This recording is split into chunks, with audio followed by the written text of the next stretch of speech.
Assalamualaikum. Waalaikumsalam. Silakan Mbak. Ya, terima kasih. Baik, silakan duduk. Terima kasih. Ada yang bisa saya bantu? Ya Mbak, saya mau nanyain persyaratan untuk KPR apa aja ya? Oh baik. Nah begini, sebelumnya perkenalkan saya Romla dan saya berbicara dengan Mbak siapa? Saya Juwita. Baik, Mbak Juwita di sini ingin mengajukan KPR dari Bank Syariah Indonesia ya? Iya. Di sini ada beberapa syaratnya Mbak ya. Silakan Mbak lihat dan saya akan menjelaskannya. Nah, di sini Mbak, untuk syarat mengajukan KPR Syariah tahun 2023 ini, yang pertama sekali itu harus warga negara Indonesia. Kemudian usianya itu minimal 21 tahun sampai 60 tahun. Itu kalau di KPR Syariahnya kita. Kemudian syarat yang ketiga itu memiliki pekerjaan minimal 1 tahun dan punya penghasilan tetap yang minimal upah UMR.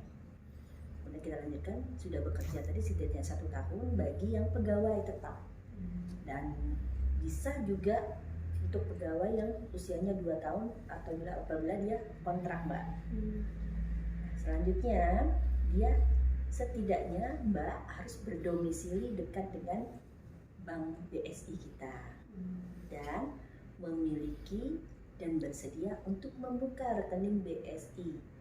Gimana Mbak? Bersedia kira-kira? Kelebihannya apa Mbak kalau saya ambil di BSI?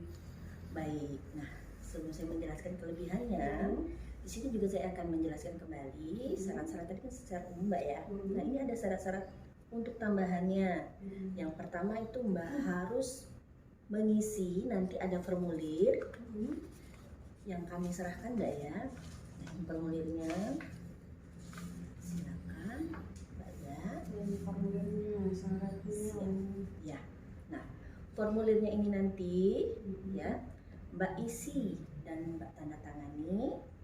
Kemudian fotokopi KTP. Maaf sebelumnya Mbak sudah berkeluarga atau belum? Sudah. Baik. Nah kalau Mbak sudah berkeluarga maka fotokopinya harus ada fotokopi suami juga. Oh, ada fotokopi suami juga ya? Iya. Nah kemudian fotokopi kartu keluarganya Mbak, fotokopi akta nikah karena Mbak sudah berkeluarga. Kemudian fotokopi rekening tabungan Mbak itu selama 3 bulan.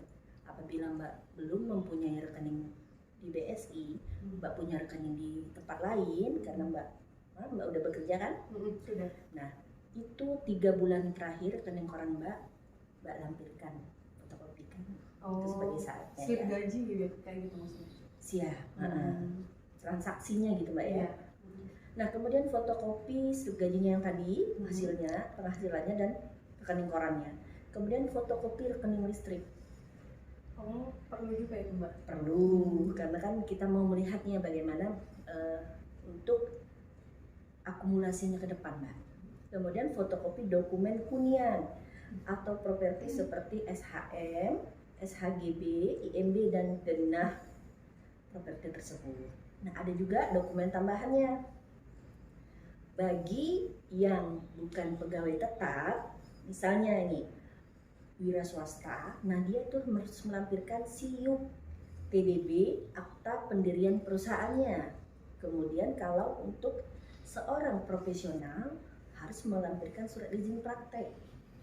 Nah apabila ingin melakukan take over, nah harus melampirkan bukti salinan akta pembelian rumah dan notaris Mbak.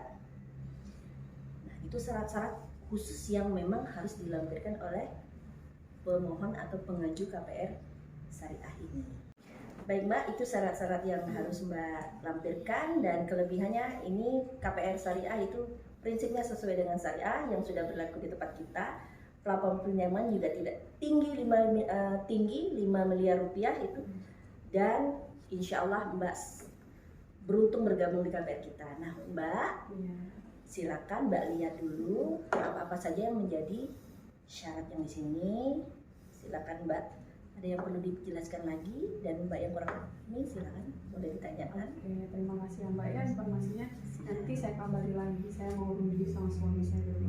Terima kasih banyak Mbak. Semoga Mbak dan suami bisa bergabung di KPR kita segera mungkin. Terima kasih. Terima kasih banyak Mbak. Ya. Assalamualaikum.